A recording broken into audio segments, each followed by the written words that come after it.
Ayan, wonderful day mga ka-Team United OFW Charity Group.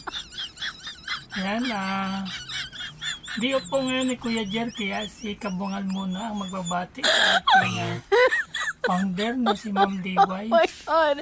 So, bali, almost 3 years na rin pala yung nagsimula kami ni Ate Jo na sa YT, sumali. Oh my So, God! pangatlong taon na pala ito ng pag-greet namin kay Ma'am Liway. So, yan lang.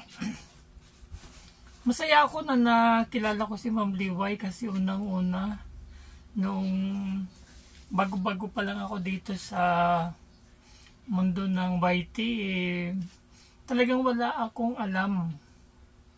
So, awa ng Diyos nang sila ay mamit ko, nagkaroon ako ng idea at marami akong nalaman sa mundo ng YT.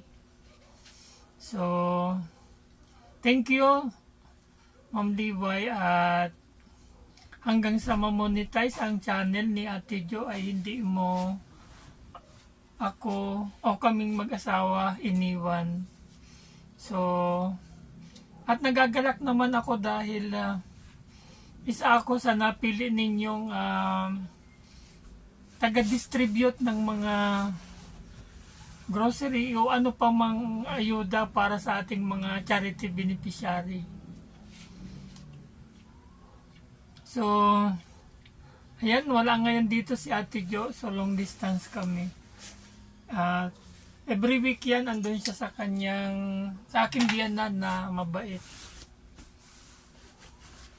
Ayan, sana by December, madagdagan pa tayo. At sama-sama at tulong-tulong pa rin tayo sa pagpalago at pagtulong sa ating mga kababayan na labis na nangangailangan ng tulong. So, bagamat hindi biro ang mag-scout at maghanap ng mga charity beneficiary, pero sulit naman kapag mayroong magandang resulta yung mga nagagawa nating pagtulong. At salamat din Ma'am Liway dahil isa kayong good Samaritan na talagang hands-on sa pagtulong sa ating mga kababayan. Again, happy birthday at sana tumagal pa tayo dito sa mundo ng YouTube. Mabuhay Team United OFW Charity Group.